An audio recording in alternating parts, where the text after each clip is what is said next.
Welcome to Talking Giants presented by DraftKings. And welcome to freaking draft month. I'm your host, Bobby Skinner, here with my co-host, Justin Pennick.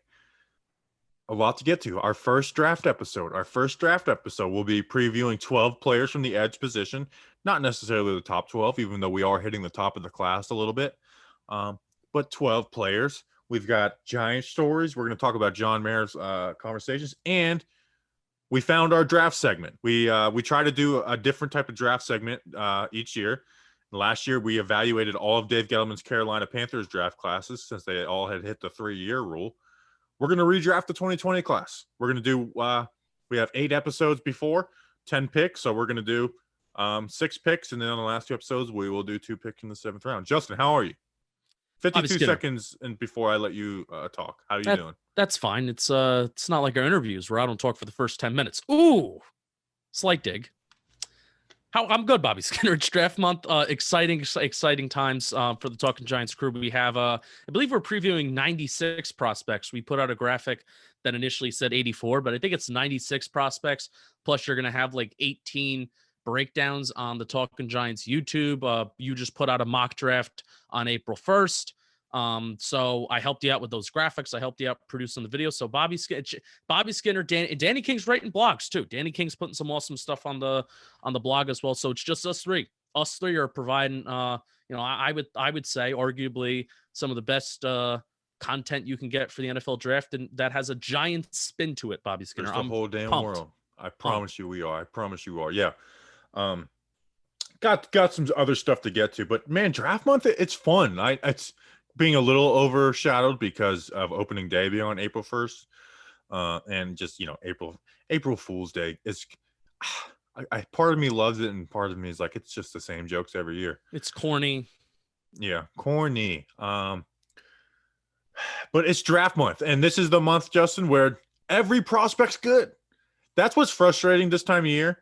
Is when it's like, hey, I'm not a big fan of who everyone says is the 4th wide receiver. It's like, oh my gosh, it's like, like this time of year, Justin, everyone in round 1 to round 3 is going to be a stud.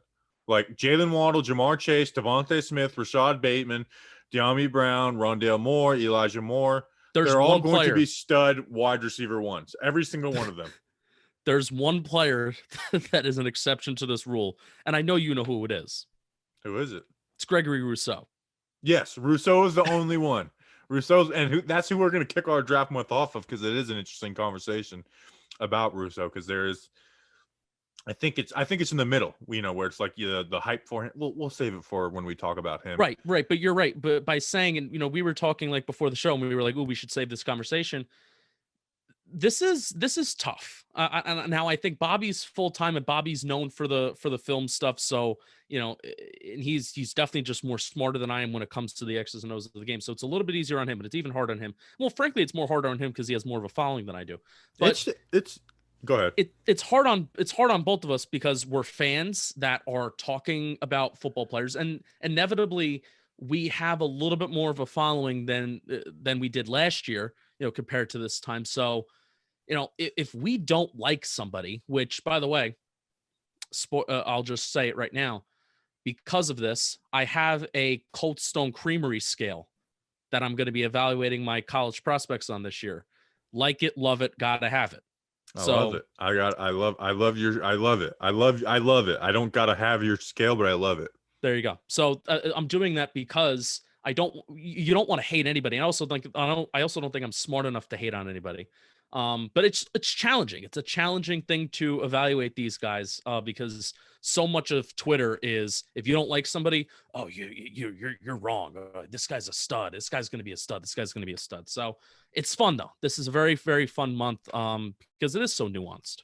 Yep. Every QB is going to be, awesome. It's the best. We're not going to see a QB class like this, you can't, like I just remember the Haskins draft class and watching him. It's like, what are people seeing? And again, you're not allowed to say anybody's bad unless the entire group says it's bad. And it is stressful because, one, we're not scouts, like fans. You're not a scout. I'm not a scout. And on top of that, the scouts kind of suck at this, like they're so wrong all the time. Like they suck at it. So we do our best, but it's like, it is a stressful time. It's it feels great when it's done because you do feel accomplished. And the reason that we do watch the film and stuff is because, hey, we want our takes to not be formed by other people. I'm not going to just go through the the Daniel Jeremiah or the Todd McShay thing and just read those and read them. So, anyways, long story short, it's a fun, stressful month, but I wouldn't want it any other way. Justin, so we're gonna hit the edge. We do the player previews in the second half of the episode. Got some stuff to clean up though. John Mara talked to the media, talked to the New York Post and to the media. Basically said the same things in both. There's two things I found interesting. One, where he basically admitted it's like, hey, we're really banking on the cap going up big time in 2022, where they have a lot of money, into like 6 players.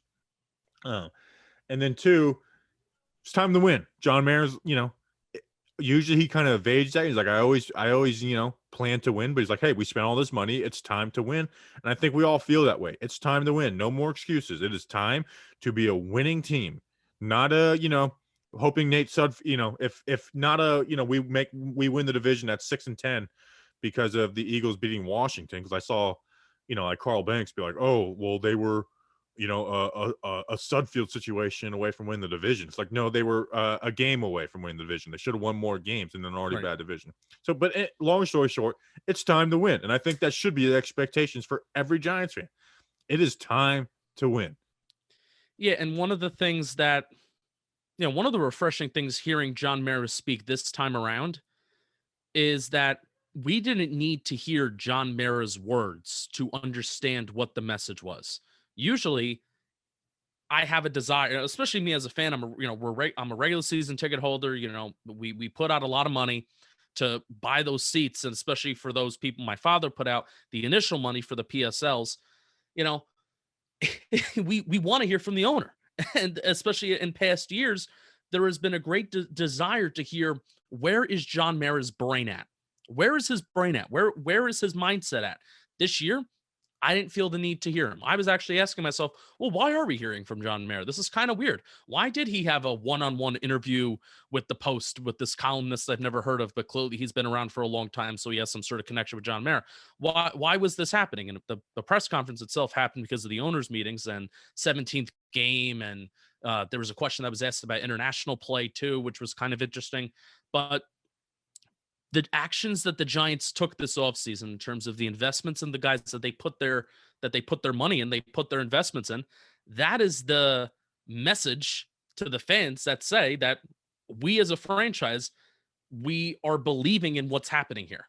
I didn't need to hear John Mara say it. It was with the actions which they took this offseason, particularly in the free agency, that made me say that. And you want to know what? That makes me feel really good as a fan. That actions are now speaking louder than their words after losing football. Correct. It's time to roll, man, and he's echoing it. Like I said, the other interesting thing was like, hey, they are banking on the cap going up. So, the hubbub made before free agency of like they don't realize that it's like they do realize and they that's the way they did things. Also taking a risk. They're taking a risk with some injured players. We talked about with Dan on Tuesday. This was not the approach last year. The approach changed. You get a guy like Galladay who's missing, and I'm not mad at it. It is risky. A guy like Adore, Kyle Rudolph with the foot, like they took chances on guys with injuries. So it's going to be interesting to see how it works out. And it's and those can't be used as excuses.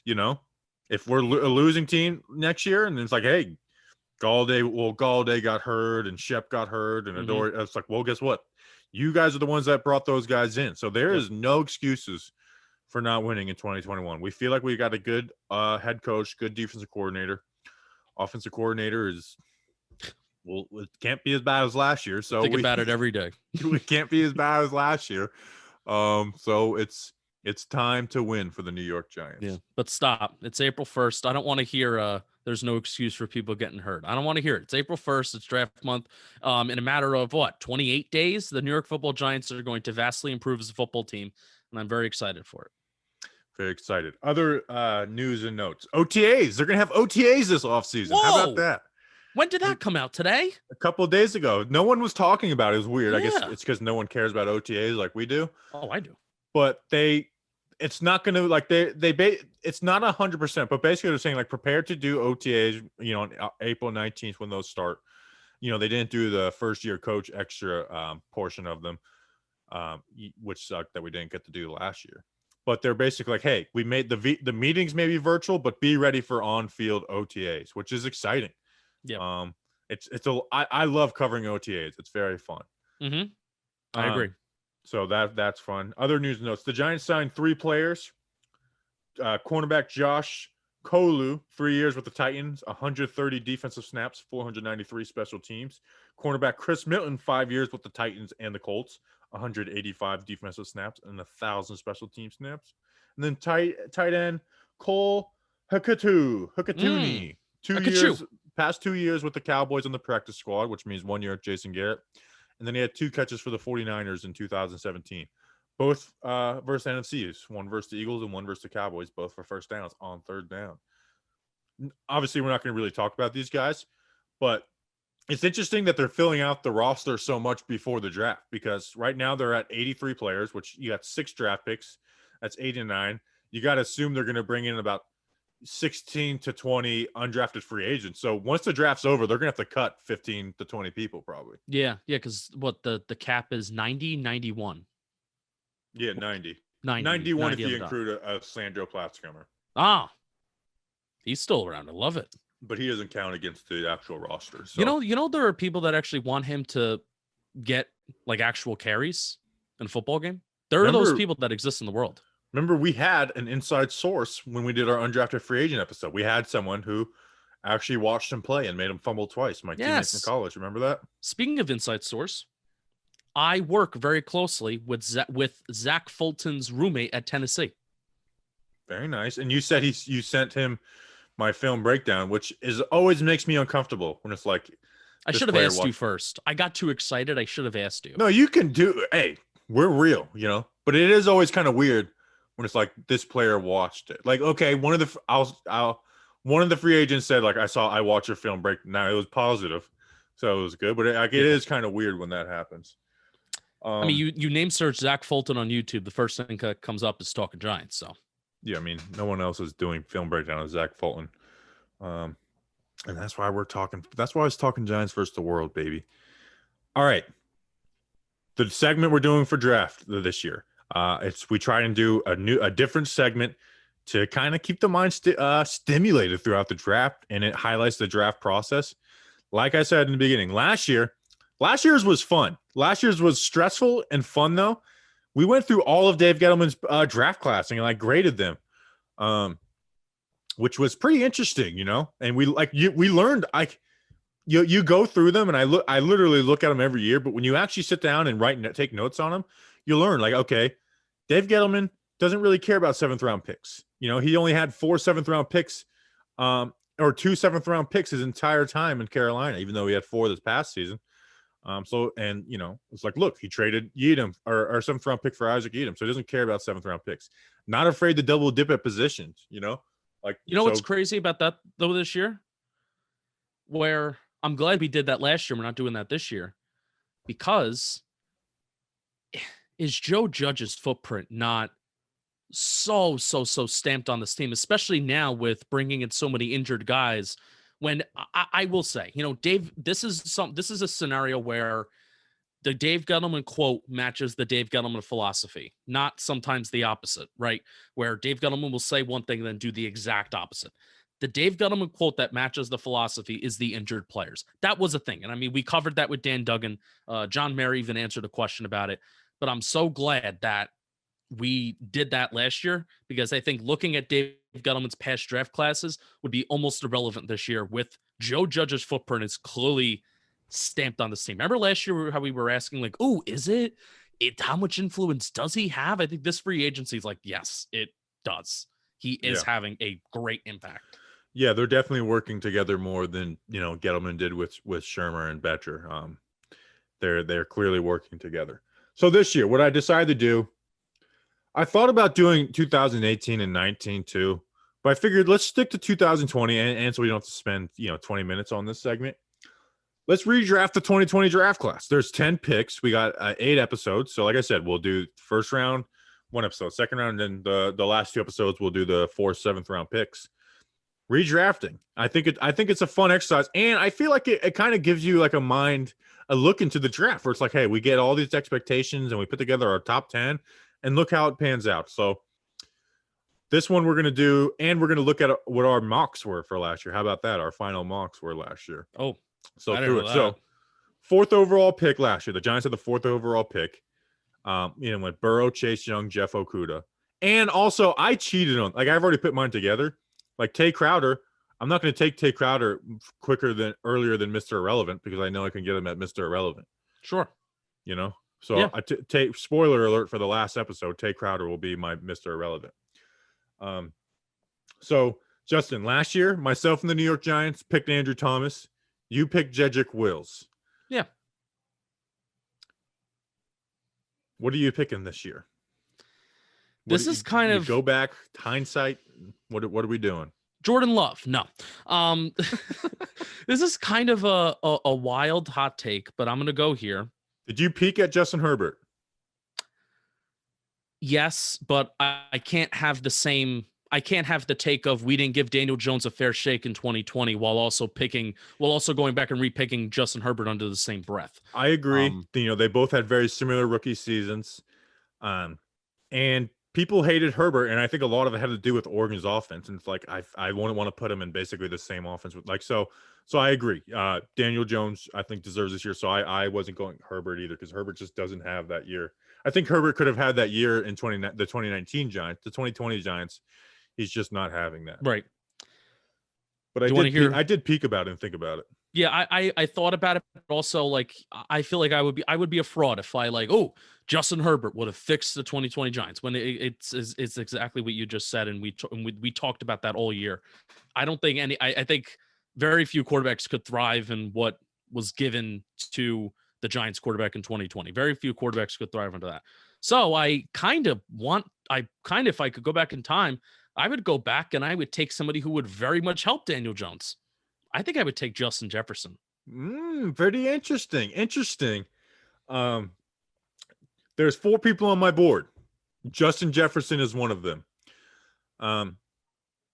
Here's the thing: is I'm looking at the hindsight now and being like, we have Kenny Golladay now, though. Like I'm taking that. Right. I'm taking that in fact. Like I'm factoring that in. It's like we have Kenny Golladay right now. So that's interesting. I did look at. So your final answer is Justin Jefferson. Yeah. Let's make this clear. I'm very happy that we have a left tackle, and I think that positional value left tackle is still important here. But just looking at the type of rookie season that Justin Jefferson did have, with so many targets, technically coming into the season being the number 2 weapon in Minnesota's offense, and Minnesota's offense is kind of a run first team to begin with and to start, to have a 70% catch rate for your rookie year. It was very much, I think it was better production wise than Odell Beckham Jr.'s rookie season, because especially Odell missed a quarter of the season. So the reason why you go Jefferson now, hindsight, yes, we have Golladay. Justin Jefferson would be here for 5 years and he's here on the cheap.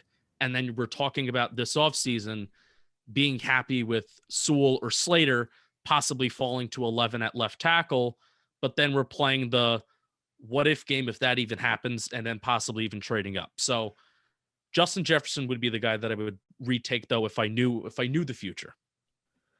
Okay, so I have to go left tackle.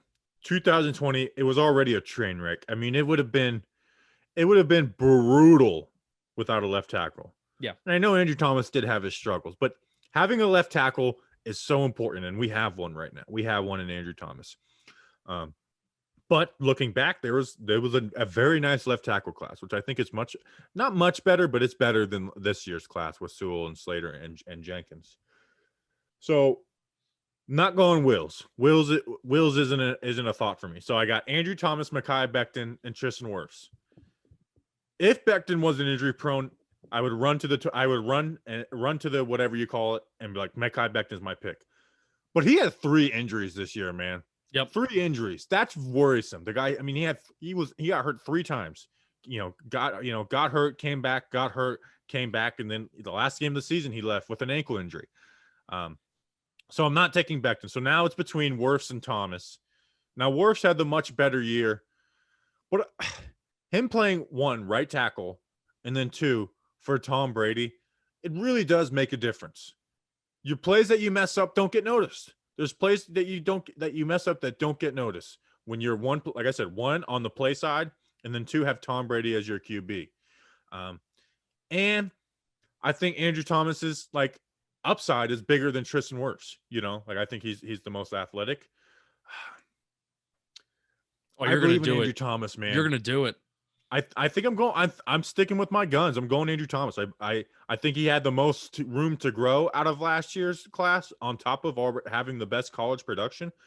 I'm staying with Thomas, man. I mean, like I said, I think Tristan Wirfs playing right tackle and having Tom Brady as QB helps him. Look at him when he played Khalil Mack. I mean, Mack made him look silly, So there's times where, there's plays where, hey, if Thomas, if the, like the game against the Cardinals, if Tom Brady is his QB, he probably doesn't give up a sack in that game, and that's real, where the ball's out quicker. He's not, floating in the pocket. So again, and a lot of times you look at even with Mekhi Becton, Mekhi Becton, it was the exact opposite than Tristan Wirfs. It's like Mekhi Becton could have gave up a sack on this play, but the right side sucked so bad, and Sam Darnold had already scrambled for like 2 seconds, so it wasn't a sack.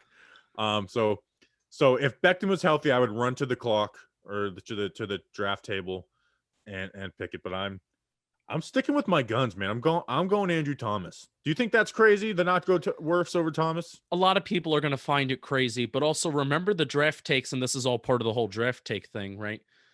Remember the draft takes we were having about Tristan Wirfs, Bobby? Both of us thought that he was more suited at guard, and a lot of smart people thought that he was more suited at guard.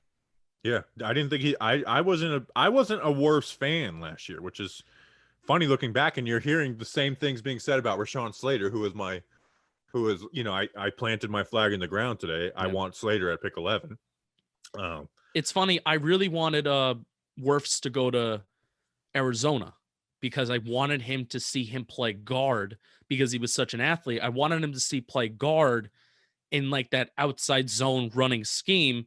But for whatever reason, Arizona in 2020 decided, hey, we are going to go from the team that uses outside zone the most to the team that uses outside zone the least. It was one of the more crazy turnarounds in an offensive scheme. But that's what I was rooting for. I was rooting for Wirfs. I want you to go to Arizona because I want to see you out in space because typically NFL teams don't give their linemen a lot of opportunity to go out in space and to just mash dudes out there. So that was like the pre-draft take that a lot of people had. And lo and behold, Tristan Wirfs, not just considered arguably the best rookie tackle out of that class, but one of the best right tackles in the National Football League. Go figure. How about that? So pick fourth overall, kicking off the 2020 draft. I'm sticking with Thomas. Justin is going with Justin Jefferson. I just realized you had the same first names too. How about that?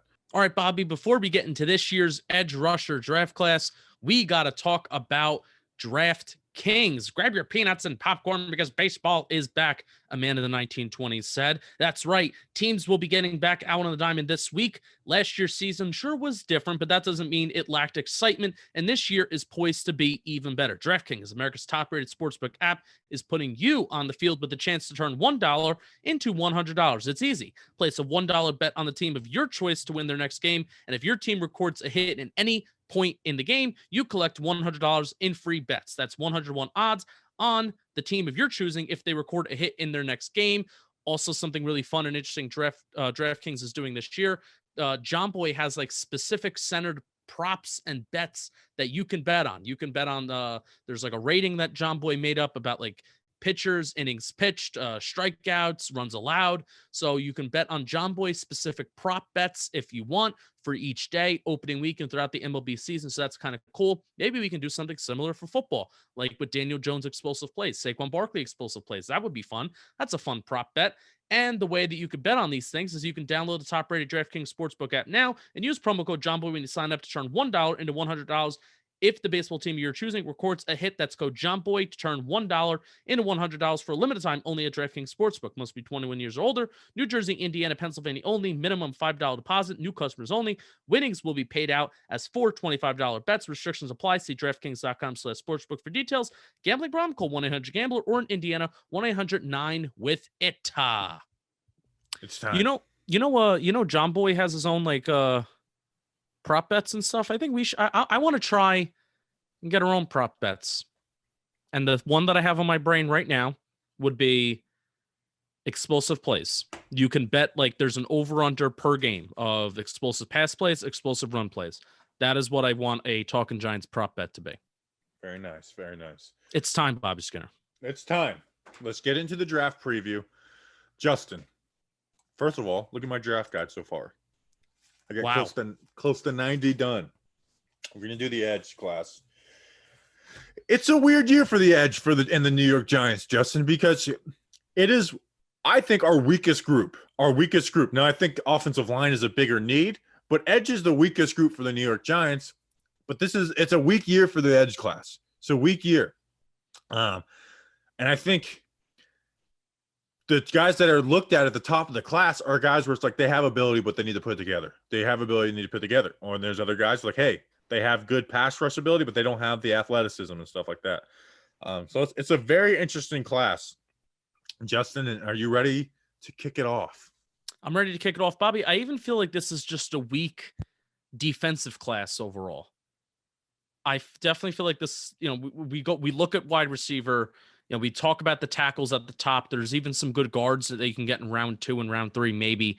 But overall, you feel a lot better about the potential or even just what you can get out of these offensive players right now versus defensive. This is definitely an offensive heavy draft. So this is going to be fun to see how it actually falls, where our team's just going to invest in offense and just take the best player available.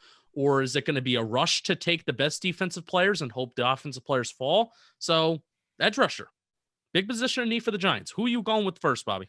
Let's talk about the most maybe the most controversial player in this draft that's not a quarterback, Gregory Rousseau. The edge out of Miami. We're actually going to be talking about 3 Miami guys in a 12-player episode. 6'5", 250 pounds, opted out of 2020. Opted out of 2020, was looked at the top of the class after 2019 having 54 tackles, 15.5 sacks, 19.5 tackles for loss. That's elite production at the college level. Elite. He had the second most sacks in the college football to Chase Young. Here's the thing. A lot of that production didn't come in the typical Chase Young edge way. It came from playing inside, from playing from guard and looping around or just beating guys inside. But he's also only played 1 year of defensive end. He was a wide receiver safety in high school, and they came to Miami as that, and they moved him to defensive end. So he's an extremely raw player. Can look like a baby deer out there at sometimes. He's, very tall and lanky. But he does have awesome traits. He has awesome traits in a year where, there's not an edge guy that is like a can't miss player. So I see why people like him, and I see why people don't like him. Because the stats don't match up to what the guy on film looks like. I think he's got crazy agility and lateral ability, and the fact that I would rather his numbers come as a true edge, but I don't view it as a total negative that he got them, from slanting and looping and stuff. It shows good agility and ability to jump through gaps. Long arms with strength to keep guys off him. He's got the strength. He's able to bench offensive linemen off at times. Not great get off. Plays into the offensive lineman sometimes, whereas he just kind of almost will win the battle for the offensive lineman at times by playing into them.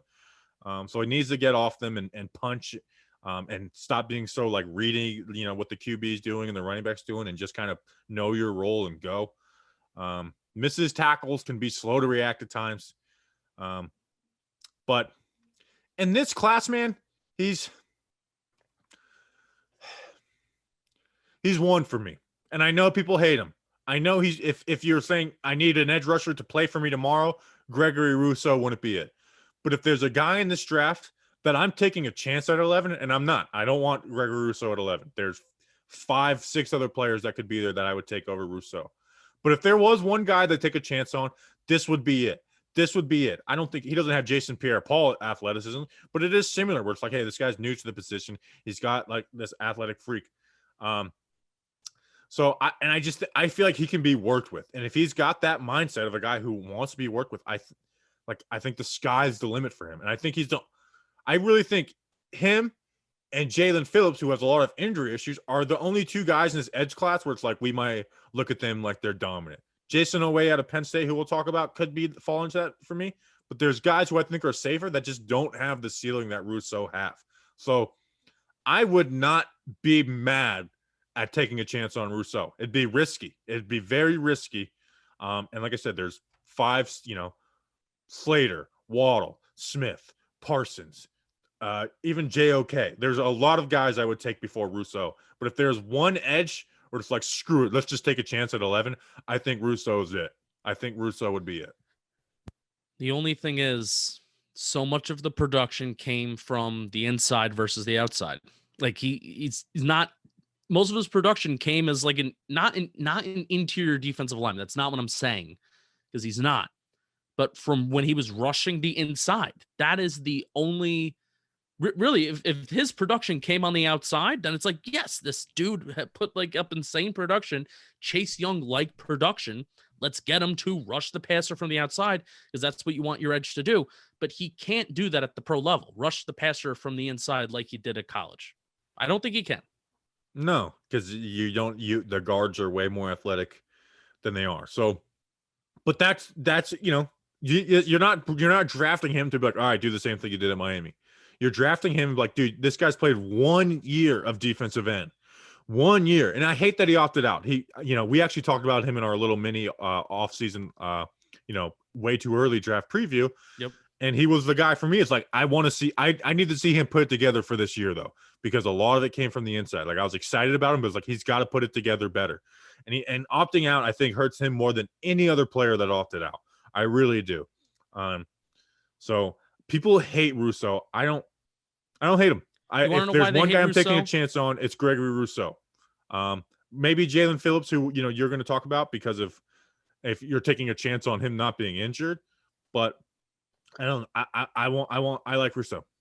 I'm sorry. I like Rousseau. Well, you want to know why people don't like Rousseau? Because he was the one name that was, and I say linked to the Giants by not anybody legitimate. I'm just saying people were talking about what are the Giants going to do at 11. Some people said, what about Gregory Rousseau? And more than a few people said it.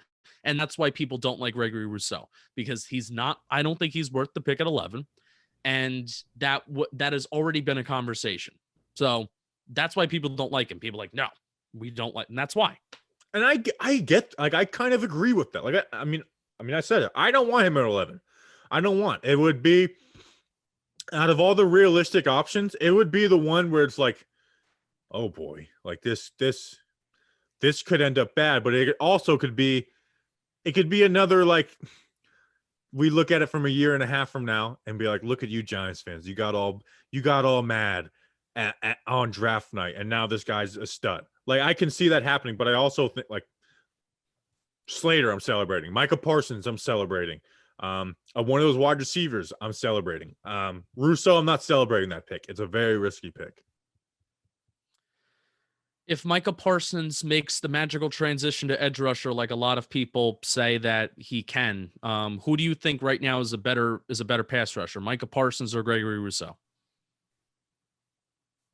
I don't think Micah Parsons is moving the edge. I would take Micah Parsons every day of the week over Rousseau. Do you think he's a better pass rusher, or is that not even worth the conversation? He can be. Okay. All right, cool. All right, Justin, who is first on your list? First on my list, from the University of Georgia, Azeez Ojulari. In 2020, he had 12.5 tackles for loss, 9.5 sacks, a total of 31 tackles, 22 solo, and 9 assists. Bobby Skinner, I like to break up my evaluations into kind of 3 categories: the plus, the plus, and the minus. And then I give some overall thoughts. Like it, love it, gotta have it. Well, like it, love it, gotta have it. That's going to be my overall my rating. That's last. Don't rush the process. Burst, speed, and quickness. He wins his battles sometimes with his first step. I feel like a lot of my guys, at least I've 6 guys on my list. A lot of the guys on my list, they have some commonalities between them, and they have some similarities, and they have a very, very good burst, and they have a very, very good first step. I feel like Ojulari has the best burst in this draft class. He is the quickest off the line. And he sometimes will win battles. Like, we will win his pass rushing battles with his first with this first step. His hand swipe, swap, chop, whatever you want to call it, the way that you're able to two-hand swipe, he loves it. Yeah, the two-hand swipe. AJ Epinesa was the best player at this last year. And I think Ojulari may be the best at it this year, just to have a little bit of similarity. Now, Epinesa was very reliant on that. I don't think Ojulari is reliant on it because he complements that with his speed. Very aggressive when/if he has some momentum getting to the quarterback, meaning when he doesn't allow a lineman to get close to him or get engaged with him, he plays with some really unique aggression to get back there. He even embraces contact in the run game when a pulling guard is coming across the line of scrimmage. Took over the Alabama and Auburn games, and especially versus Alabama, he performed well when the game still mattered. Similar to Andrew Thomas, I'm moving to my plus category. Similar to Andrew Thomas, and obviously they come from the same school, a really high character guy. He was the first freshman named a captain during the Kirby Smart era. The length and athleticism is what you want out of an edge guy in today's game. He has the speed to chase down plays as a backside defender or chase down ball carriers across the field. JPP 2011 like. Now, there's 2 other guys on my list that are better at chasing down defenders and chasing down plays from the other side of the field. But Ojulari, when he does decide to give the effort and when he feel like he can chase guys down, it's pretty fun to watch. He has a decent amount of coverage snaps under his belt as well. Versatility that really fits the Patrick Graham scheme. Keeps tackles off balance in terms of altering his attack, rushing the passer. Now, this is the minus category. Lack of size. The play strength is a concern at the pro level. When NFL linemen get their hands on him, particularly by his breastplate, it'll be tough for him to move guys or shed blocks that way. He doesn't have diversity of pass rush moves. Now, he alters his pass rushing attack, but I don't know if he has the diversity of a lot of different moves like the swim and the rip. But I ultimately think that's all negated with the timing of his moves and his speed. So I don't really consider that to be a major concern. Overall, Ojulari is an exciting prospect to me, considering that there really isn't a clear number 1 edge rusher in this draft. I think he's the best speed rusher in this draft, without a doubt. And on my Cold Stone Creamery scale, Ojulari is a love it. Not gotta have it. He is a love it, but he's very close to gotta have it. Yeah, he is you mentioned he is a perfect scheme fit Patrick Graham, where he can drop back in the coverage. He's a willing run to, like, if I think he can get moved off his spot, but like you mentioned, to get against pulling players, he's gonna put everything into it, and he's gonna stop a puller in his tracks, even if it's a guy like Deontay Brown. Like I said, good, like you said, good, not great athlete, and loves that 2-hand swipe. What worries me is he played good versus Alabama, but when he was just lined up versus Leatherwood, it's like, okay, rush against Leatherwood. I wasn't a big fan of it. And then you look at him versus Florida. I forget their left tackle's name. I need to watch him. Brandon Thorne was talking about him. Like, he kind of handled him too. So that's what worries me, is like the good tackles played well against him. But he is a scheme fit. He's versatile, and you can do a lot of different things with him. So I think out of like the guys who could be in the first round, he would be the one that it's like, okay, I get that, makes sense for the New York Giants to pick that guy. Yep. I don't put this on a lot of guys. I have a bullet point on Aziz that could be a bust.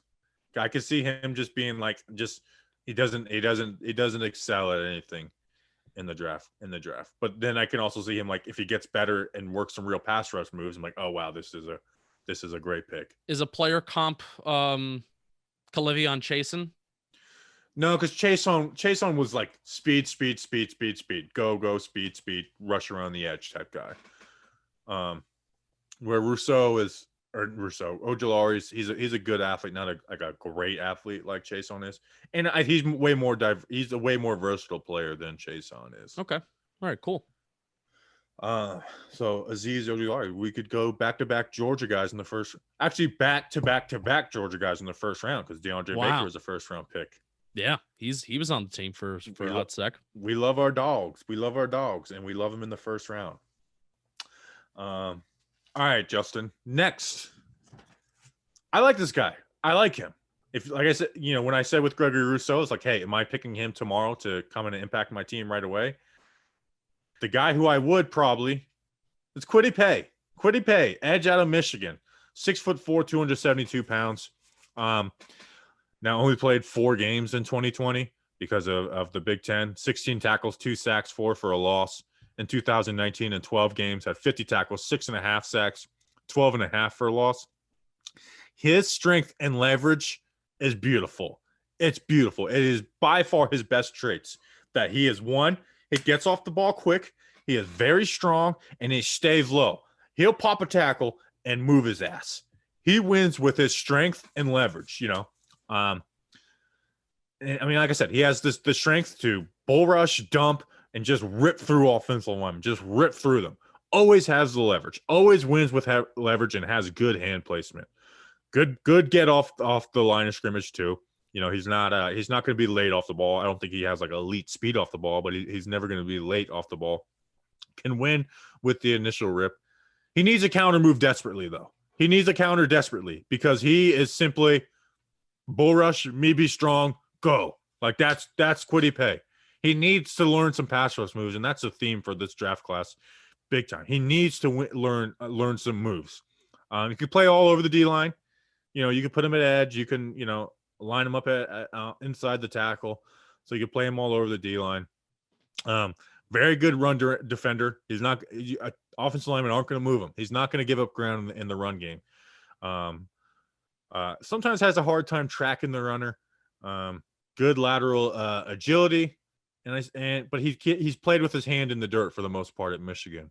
So Kwity Paye is a guy who comes in like I could see Joe Judge and Patrick Graham like watching him and being like, I love this guy because he kind of does everything that they like. Yeah, versatile. Versatility is the name of the game for edge rushers. They would rather take a guy that's versatile and better playing both ways versus a guy that's just good at getting to the quarterback, which is definitely a more valuable thing for an edge rusher to do. Bobby, do you feel like Paye is a guy who I've seen pretty consistently ranked as the number 1 edge rusher in this draft class, but also I haven't seen a lot of analysis on him. Like I see him ranked as number 1, but in terms of like the draft heads and the guys that usually make the clips and they cut up film, I don't like. I see Phillips a ton. I see Rousseau. I've even seen Asai coming up recently, which I'm going to do him next. I don't see a lot of work being done on Paye. Why do you think this is, or is it just kind of like random? I don't know. That's a good question because you're right. And it's funny because we are not watching college football. Like we watch some college football in the offseason and during the season, Justin. But it's like me and you were both not like tuning into like, all right, let's watch college football all day. But from my casual college football watching, Paye was a guy who caught my eyes. Like I remember like specifically being out at the beach in the camper. I can't wait to get back out there and having the bunny ears and putting on ABC and watching Kwity Paye versus Minnesota. So I like Paye a lot.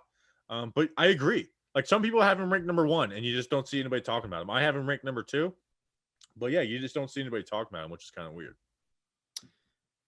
All right, ready to move to next on my list?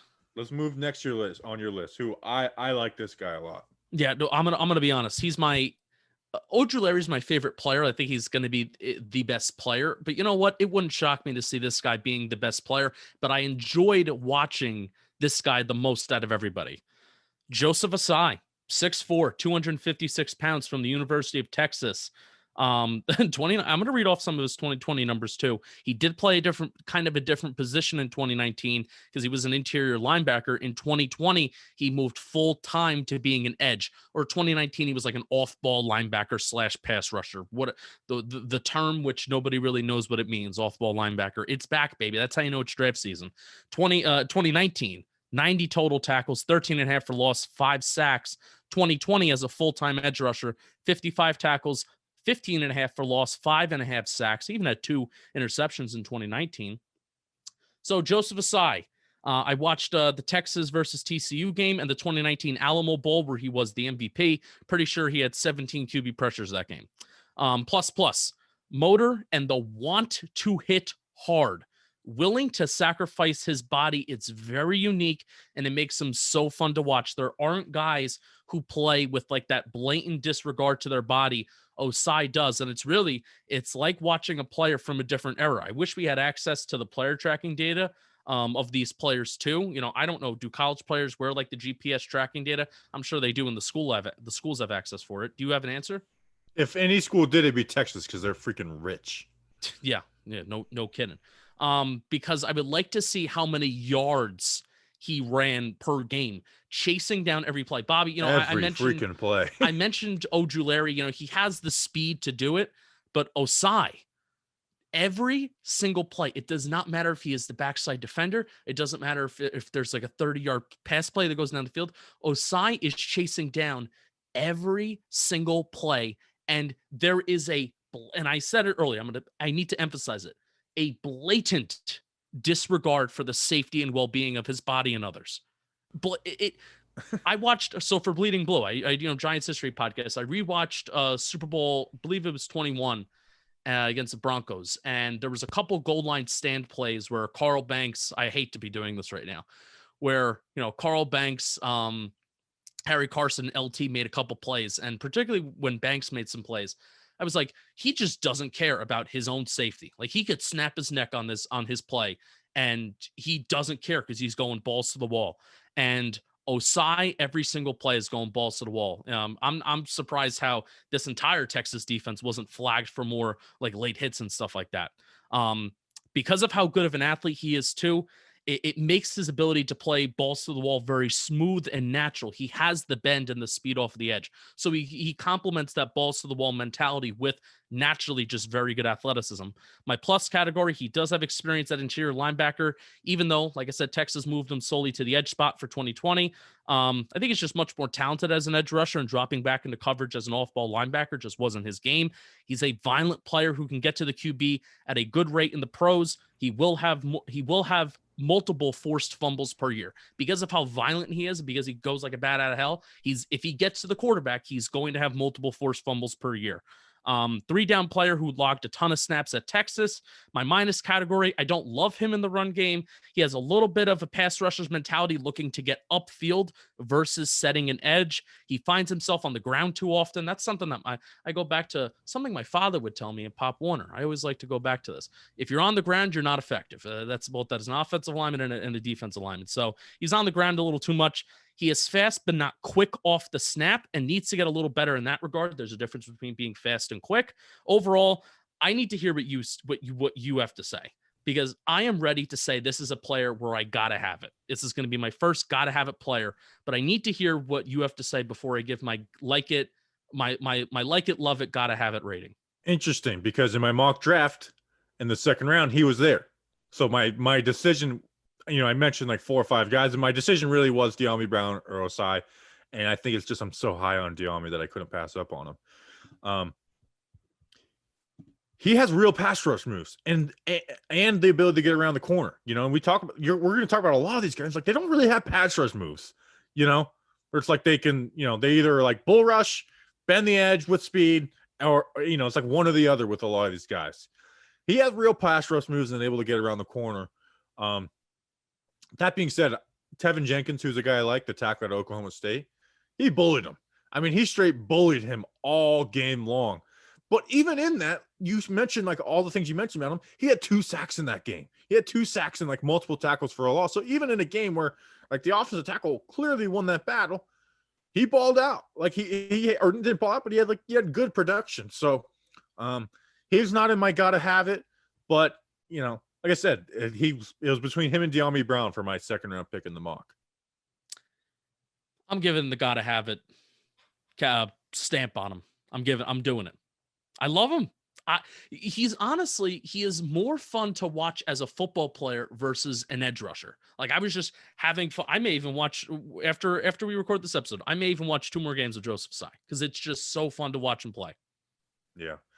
I have him 4th overall. So I My top three are Gregory Rousseau, Kwity Paye, and then the guy you're going to talk about next. So I won't spoil it. But yeah, I like Osei a lot, and I have those guys all very similarly graded. Different players, but similarly graded. So Osai's a guy I like. Now, a guy who kind of reminds me a little bit of Osai, but also not. Justin, Jason Owe, defensive edge out of Penn State. We are Penn State, 6'5", 252 pounds. In 2020, played 7 games, 0 sacks, 6.5 tackles for loss.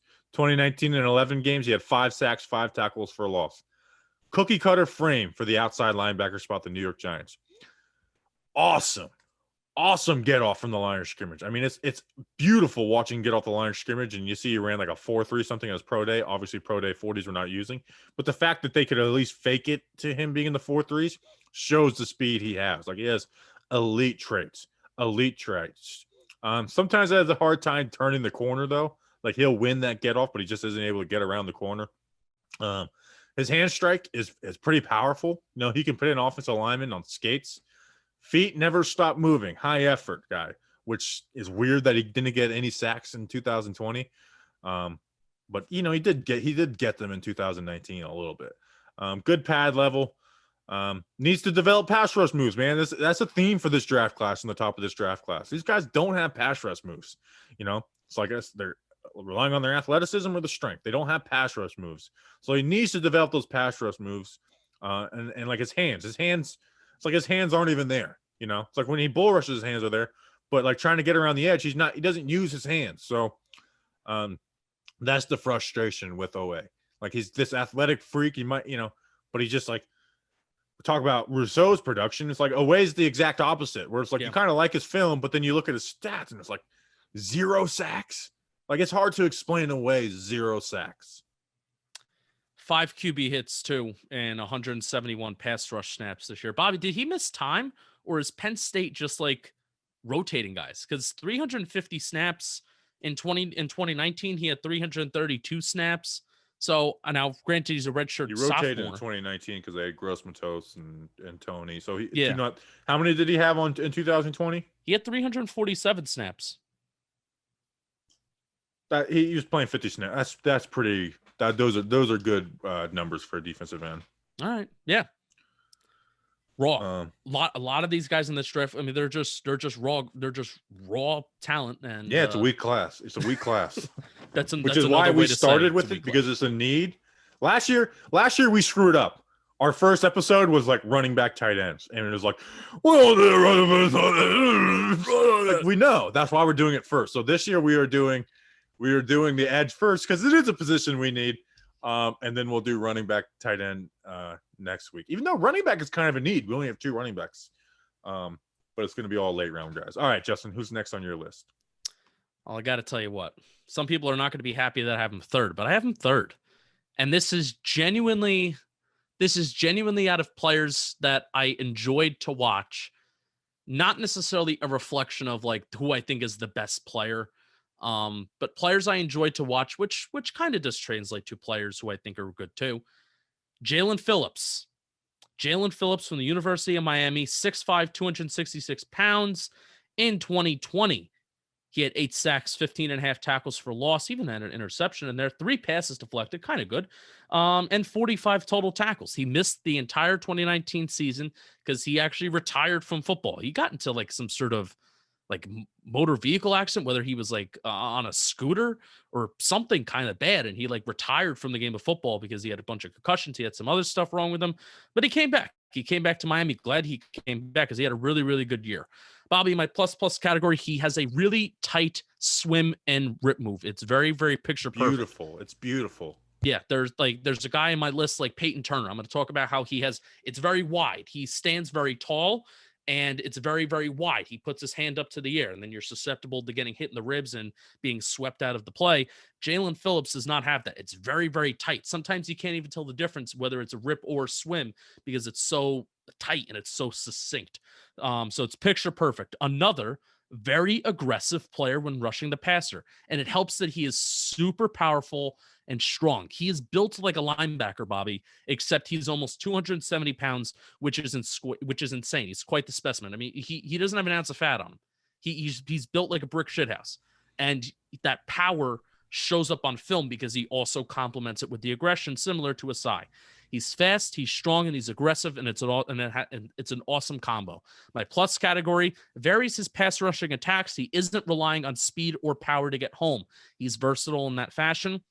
He improved as the season went on, which tells you the sky's the limit for this kid because he missed the entirety of the 2019 season. 2018, he was with UCLA, and I'm sure he wasn't getting a bunch of opportunities because he was still very young. So he improved as the season went on, which tells you that there is more room for him to grow. In my minus category, injuries, and a lack of long-term production. I mean, that is why Jalen Phillips. You can make the argument that is why Jalen Phillips is arguably probably going to be taken maybe middle to end of the first round instead of us talking about him being us taking him at 11. If he doesn't have injuries, I am thinking of, like he's top 3 with Slater, Parsons, and him for taking at 11. Yeah. Overall, on the Cold Stone Creamery scale, it's love it. And the reason why it's not got to have it is just because of the injuries. And it's such a very, very, very big risk. Yeah, I mean, he retired from football because of injuries, concussion, ankle, wrist. Like, I agree with you, man. If he was even had like a slight injury history, just slight, not major, he's edge 1. But I have him as 3 because it is so risky to take a guy in the Giants. Like, it's one thing with guys that are in their later years, but it's like a rookie. It's like this. There's a chance this guy like ends up playing like, where it's like, man, this guy just never got on the field. He played this amount of games this year. It's the injury issues are super real, but yeah, if he's healthy, I think he's edge 1. Justin, we need to go quick through these last guys. How many do we have left? We have 3 or 6 in total. Ronnie Perkins, edge out of Oklahoma. 6'3", 265 pounds, 2020, 60 games, 23 tackles, 5.5 sacks, 10.5 tackles for a loss. Similar production the past the 2 years before, but in double the games. A speed to power rusher. I shared the clip of him versus Tevin Jenkins, who has pliers for freaking hands, and he just made him look like a fool. Like he went to school, he was such a fool. Speed to power, strength to just destroy dudes. And like I said, to the Tevin Jenkins rep is like, this is what this guy is capable of. He's not consistent getting around the edge though. Like he's not like he'll win, but he won't get around the edge. So like offensive tackles will be able to recover from a good get off. He's adequate at setting an edge on the outside, like he's not going to get blown up and he's going to keep his feet moving, but he's better as a run defender shooting gaps, like just, shooting gaps, jumping gaps. And he's actually pretty damn smart in it, because in college you're seeing a lot of like play action, double play action, motion, all that type of stuff. Like you see a lot more in that college, and he was able to like, okay, read it. I don't need to play my edge on this one. I don't need to play my gap. I know it's time to jump, and he would make a tackle, which would be really timely. So it's got really no coverage reps though. So if people and he has his hand in the dirt a lot, but I think he looks fine standing up. But I don't think he would be someone you drop in the coverage. So yeah, a true speed to pass rusher in Ronnie Perkins. Ronnie Perkins, love it, love it, love it. We ready? Ready. Dalen Hayes, friend of the program. He actually is a friend of the program because not only did he come on the show, he follows both of us on social media, which is really, really cool. Dalen Hayes from Notre Dame, 6'3", 270 pounds.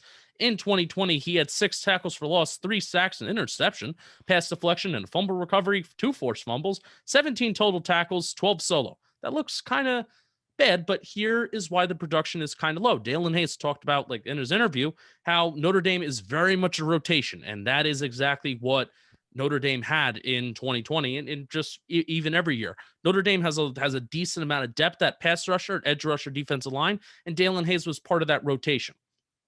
My plus category, versatility and a scheme for the Giants. Now, are we saying that anybody who is an average pass rusher and decent in the run, are we just saying that they're a scheme fit for the Giants because they're not a great pass rusher? That's my worry with Dalen, is that he is a jack of all trades but master of none. Yeah. That is my worry. But he is here's why, because he is someone at the Senior Bowl who really impressed me. There you go. You know, like and everything he did. They put him in coverage. He really looked good at that. You know, even on like 101s in coverage versus tight ends.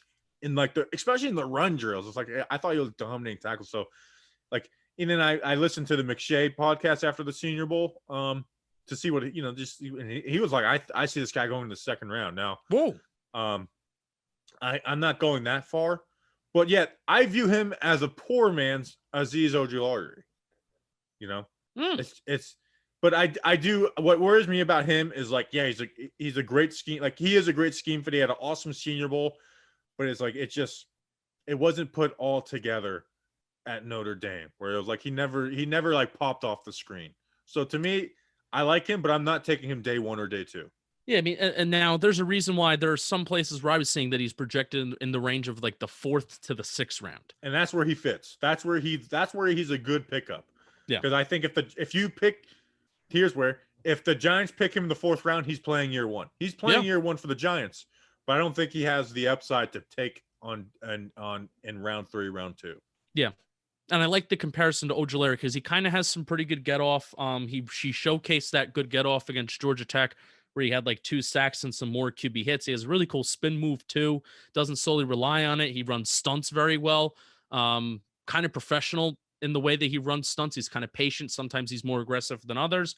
Lack of production. I in my notes, I put him as like, I put the plus and the minus category together because Dalen Hayes is a friend of the program, and I didn't want to be mean because I can't give him solely a minus category. I will say, wow, he's a smart. I'm biased here. I do hope Dalen Hayes is a Giant. He's very smart because he did something that players should do. Is he chose the best Giants podcast in the entire world, and he went on it. So he knows how to get the fans' heartstrings tied to him, which now at least mine is. And I hope yours is too. Dalen Hayes is a good player. He's a versatile player. He's worth a look in like rounds 4 through 6. Like if he's there, I think you should definitely take him. Yeah. That's where it's good. Dalen Hayes is a great, because he will make an impact for the Giants. He will play for the Giants in the first year. So that's where I like Hayes. The Warriors like, hey, he's not gonna like Chris Ruff, who I like, who I'm going to talk about, who might be projected lower than him. Chris Ruff, like this guy could turn into like a player that people like love. Yeah. So that's my worry with Hayes. Is that Speaking I will of which, say you should put the Brendan James interview on Saturday. I feel like the interviews we've done, we could put it out on Saturdays. Oh yeah. Jeremiah Owosu Karamo. Just call him JOK. JOK. Liked him. He kind of popped out on tape too. And Antetokounmpo Ogundeji, number 91 from Notre Dame. Yes. I also liked him too, and he's projected to be like a 7th round guy. So 2 other Notre Dame guys that I liked while watching Dalen Hayes. Okay, nice. Bobby. All right, next, our 3rd Miami guy, Quincy Rochette, transfer from Temple. Justin, what 2020 undrafted free agent played defensive end for the Giants? He didn't make it out of camp. What defensive end played opposite side of Quincy Rochette at Temple with him? I don't know. Dana Levine. My favorite Dana Levine moment was him tweeting out like, wow, they rated me like a 65 on Madden. It's like, dude, you should be just happy you're in the game. Like, because you're not going to make the team. And didn't Daniel Jones get like the same rating of like 65? The Madden guy actually sucks. Like, and I don't like him. And then he's like, oh, my job's hard. It's like, actually, you have 365 days to do this. Go spend time with beat reporters and talk about each player. Anyway, screw Madden. They suck. Quincy Rochette, 6'3", 245 pounds. Senior year at Miami, 45 tackles, 4.5 sacks, 14.5 tackles for a loss. At Temple, junior year, 49 tackles, 13 sacks, 19 tackles for a loss. And had good production his sophomore and freshman year. Likes the 2-hand swipe, similar to Ojulari. Loves that 2-hand swipe. Has good hands to keep offensive linemen off him. Smart read and react player. Like, he's very smart. You can drop him back in the coverage. One college football game I did watch in season was him versus Clemson. Remember he had that interception on Trevor Lawrence, and then they called a penalty for offsides, even though it wasn't offsides or whatever. He had that. Quincy Rochette. I love Rochette. He was actually the 3rd round pick in my post-Senior Bowl mock draft because he impressed in my mock draft. You know, like I write down a B-, C+ stuff. he was one of the maybe 20 to 25 players I did pre-Senior Bowl. I had him C+ pre-Senior Bowl, post-Senior Bowl, bumped him up to a B-, because he was looking good. I mean, he was winning against Alex Leatherwood, who's a guy, offense tackle, a lot of guys like. So good bend, not the best finish. And he's smart. He understands stuff. He understands his gap responsibility, how to play pulls. But he doesn't have like that good speed like to get off the line of scrimmage. But I think he's a solid pass rusher. And especially if he's lacking the speed at 235 pounds, that's tough.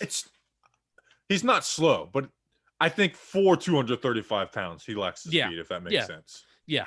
Okay. Next on my list. Thank you for Quincy Rochette, Bobby.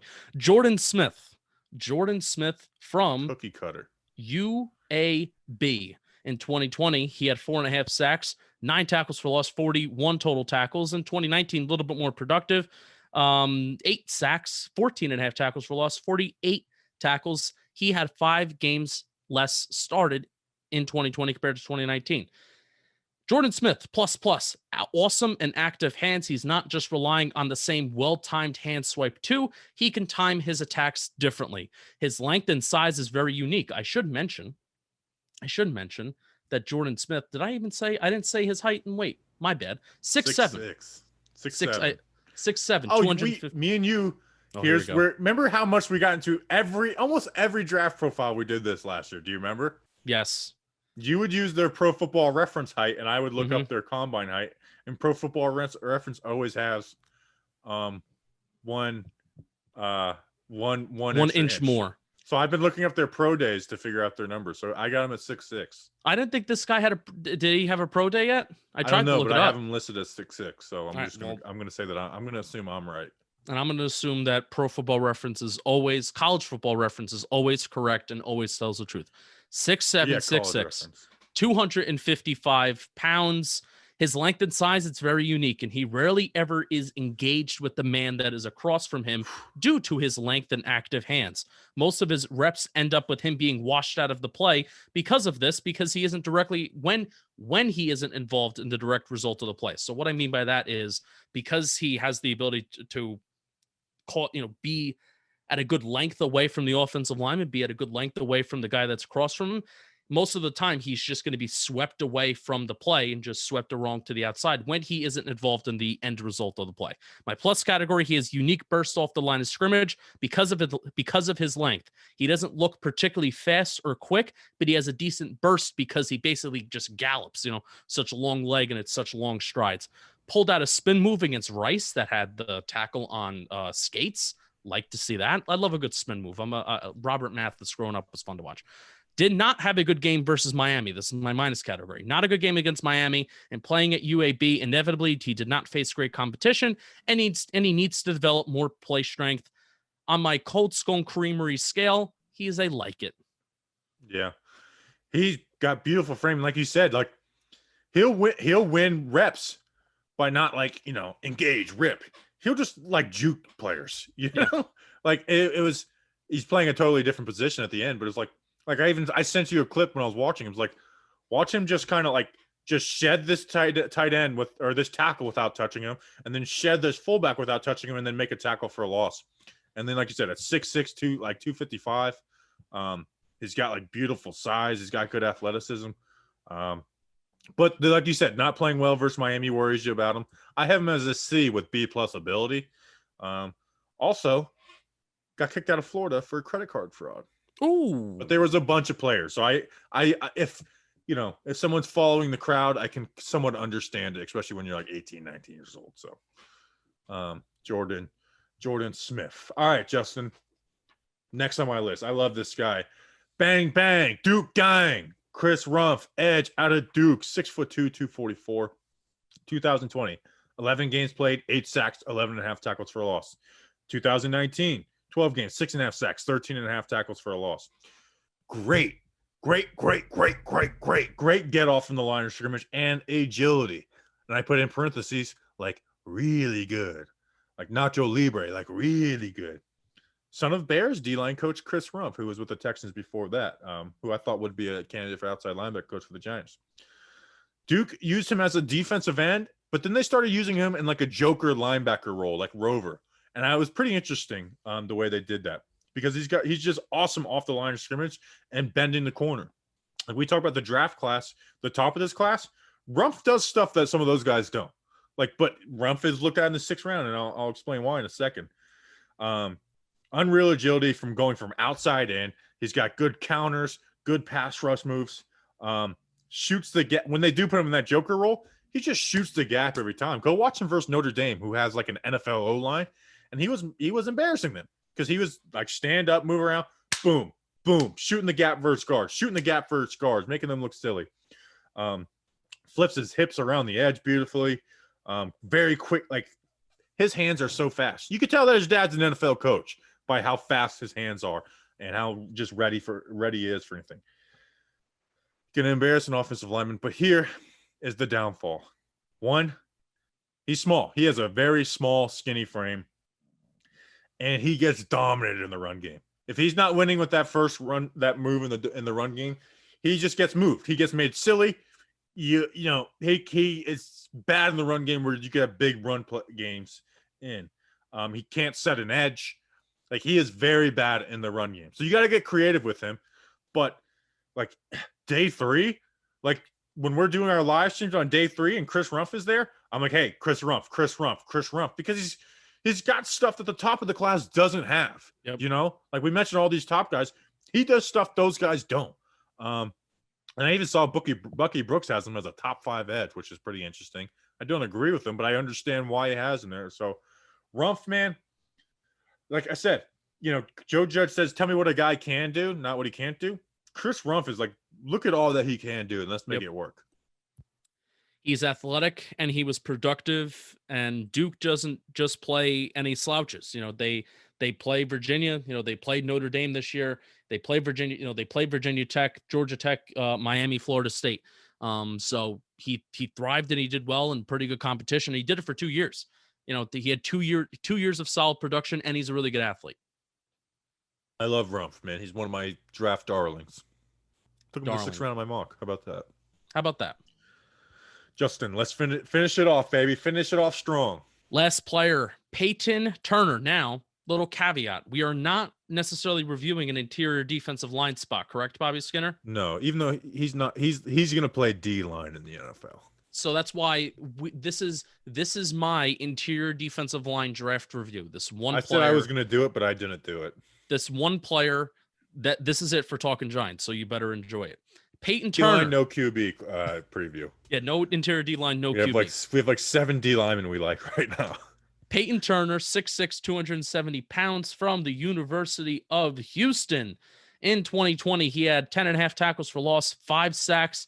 In 2019, he had 3.5 sacks, 7.5 tackles for loss, 33 tackles in 2019, 25 in 2020. What's interesting about Houston, Bobby, what's interesting about the University of Houston is that they're a big Houston school. is a city of losers. There you go. They are. But what's interesting about Peyton Turner is he had very, very limited snaps in 2020. So I say 5 sacks. You're like, oh yeah, he got a solid, 400 snaps or so, and maybe 170 of those were pass rushing opportunities. No, 200 snaps total this year before I believe he suffered some sort of injury. 5 sacks, which is kind of crazy production. Very physical. He keeps his legs and his feet churning and active in both pass plays and run plays. My plus category. He could play both outside and inside. Even though he lacks speed and explosiveness for an edge, he is still very athletic. He made some really nice tackles adjusting his body mid-play to get to a ball carrier. He had a nice sack against Brady Christensen, I think that's how you say it, and Zach Wilson on a swim move against and Zach Wilson, BYU. That's what school he goes to. He goes to that swim move a decent amount. However, because of how high he plays, I can see NFL linemen punching him right in the ribs. I mean, he plays very high. The age-old saying in the NFL is lower man wins. Peyton Turner 6'6", so when he plays high, you can see him. He needs to put his foot. He needs to put his hand on the ground. He looks like 2 different players when he's at a stand-up out on the outside and when he's got his hand on the ground. He has to have his hand on the ground to be effective. Oh, look at that. 6'6". Better have some passes deflected if you're going to be playing that high. My minus category, lack of quality competition faced. He has a lack of speed and explosiveness, which is probably why he fits better in like that 4 down lineman system versus an edge rusher. And he plays a little stiff, like we said. My Cold Stone Creamery scale, I like it. Very nice. And I liked our first draft episode of 2021. Appreciate you guys for sticking with us. We'll be back on Tuesday for running back. Now, we're going to be looking at the bottom of the class, those guys in the round 4 to 6, 7 range, because that's where the Giants will probably be picking that spot. But that I could very well see us pick a running back this year. We only have 2 on the roster. Only 2 on the roster with Saquon and Devontae Booker. So we'll see you on Tuesday. Appreciate you guys. Until then, let's go Big Blue.